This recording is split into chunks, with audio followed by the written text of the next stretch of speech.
everybody was dancing in the moonlight. Dancing in the moonlight, everybody's feeling warm. Gentlemen, for your sake on this, and I want to speak on your behalf because the ladies don't know, except the ones who have led, and some of these ladies have, and before this is all done, they'll be leading a lot, because I didn't become the dancer I am today until I learned how to follow. Until you know what the opposite person does, you really don't have much of a clue. You might think you're the best leader ever or follower. You do the other part, and all of a sudden you have a new respect and a totally different picture of how to go about it.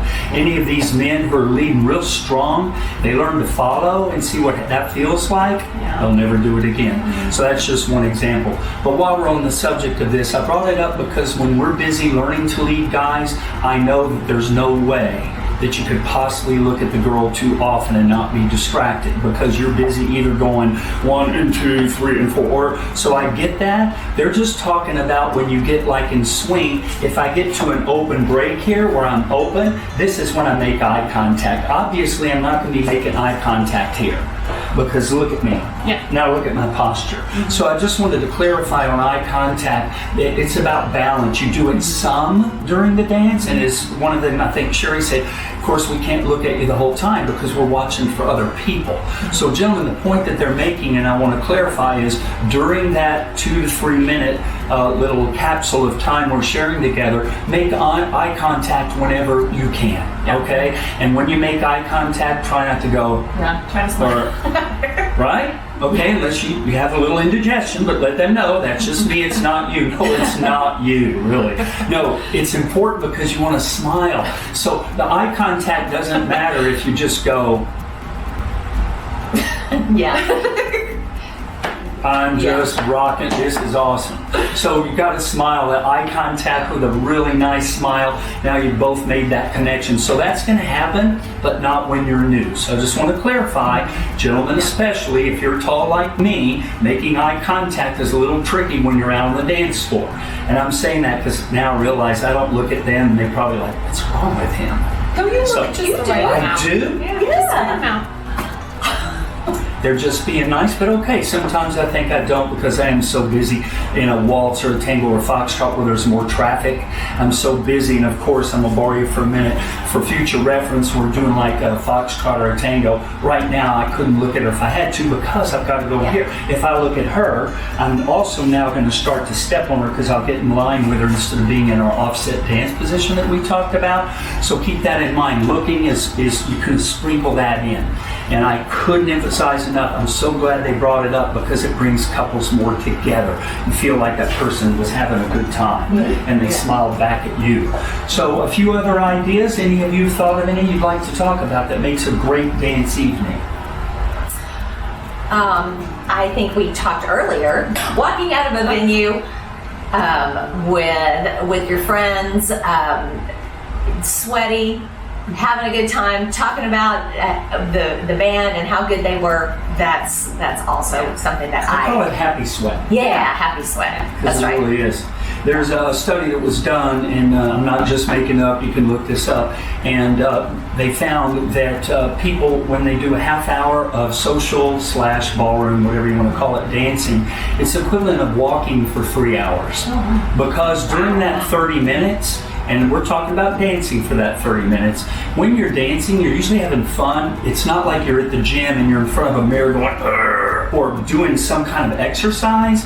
So it's a psychological, relaxing type of exercise. You burn more calories and it's healthier for you. So just thought I'd throw that in there. Yeah, great. Makes sense. Let's now talk real briefly before we call it an evening. I think I'll edit this out. Oh my gosh.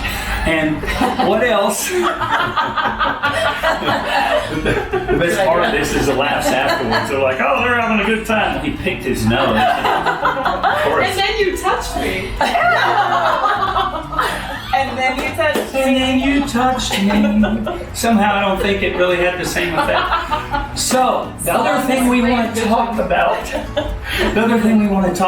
here, it's very important, and we're going to expand on this more later because we could be here all evening doing this one.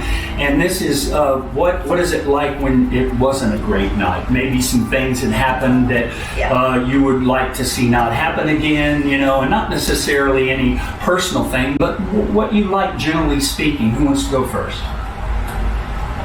One of the things that I have noticed puts a damper on the evening is if a gentleman, when we're dancing and he, instead of holding his hand in the correct position when he spins a woman, if he clamps his hand down using his thumb on both sides of her hand and then tries to spin her, it actually wrenches our wrists and it's really uncomfortable. And so for me, I would rather dance with someone who doesn't even know how to dance but doesn't hurt me than to dance with someone who maybe actually has more knowledge of different patterns but hurts me.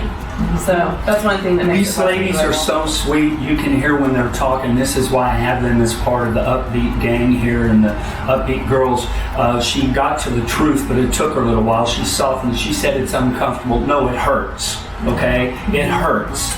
Guys, I cannot stress enough to you that it hurts. I've been dancing for over 30 years, and I've even my partners that I've dated and I dance with them from time to time will say, Rick, you're not aware how hard you're holding me. And I'm not. Sometimes I'm not aware that between my thumb and my index, I'm squeezing. So sometimes I'm thinking of something else or whatever is happening. So guys, we really should be aware, and I will cover this later more, but anytime you do a turn for the man and the lady, the rule is the higher that both arms go, the softer both arms are. That doesn't mean I'm soft and letting the guy hang, you know, and hanging on him. I'm going to just let the hand go up, and ladies and gentlemen, the lady should leave her hand like this. See that shape? If you curve your hand, you're encouraging us to do what? Grip you.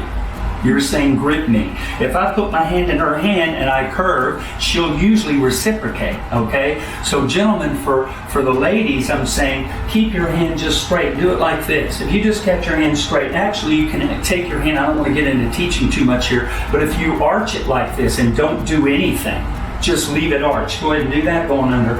Leave it arched. Look what happened. No, God, see, but you made it under. Let her go again. Leave it like, look at that. You can make a perfect turn that way. Now that's not how you turn, but I just want you to understand you don't need fingers to turn. And you don't need muscle to turn. And you don't need to reach up to Jesus to turn. You don't have to go way up here because people think, well, they're going to get hit in the head. No, you're turning under your own arm, not my arm. Okay? And you get your own arm over your head, so there you go. Boom, done.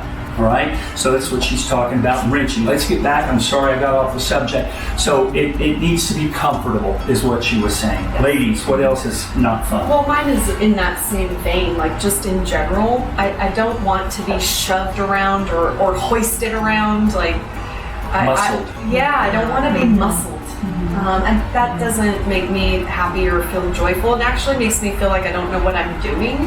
And you know, I have a lot to learn still, but I do know a little bit about what I'm doing. And so I'm good with guidance. Like I'll make the move. You don't have to shove me into it. I don't like it. Yeah. Something real important I want to jump in again, just through my thousands of people I've taught and all the hours and all the couples, is it's not so important to us, and I can't speak for her, but she'll probably agree, it's not so important that, you know, he muscled me and I'm kind of sore. It's terrible psychologically. I feel inadequate. If I'm a partner, I'm like, why did they have to do that so strong? Is it me? Am I doing something? And that lasts with people, and from what they've told me, ladies and men, that lasts a lot longer than just the moment of the dance where maybe I got wrenched a little bit, because that pain physical goes away. So just like in life, it's the emotional part that's really tough. So you, gentlemen, you're looking at something a lot bigger than just being muscular. Okay, you want to make sure that she has a good time at the end of the dance. She wants to dance with you again because you invited her through the moves versus it's time to go. Now listen, they're cool, and women are cool when you're new. They can tell you're new. But if you had 4 dances with them already, or they're watching you dance and you've been out here for a while with other ladies and you're muscling them, again, it's on you. All right, so if they hesitate to dance, you might want to take a look at yourself instead of them. Maybe there's something you're doing that's uncomfortable. Everybody was dancing in the moonlight.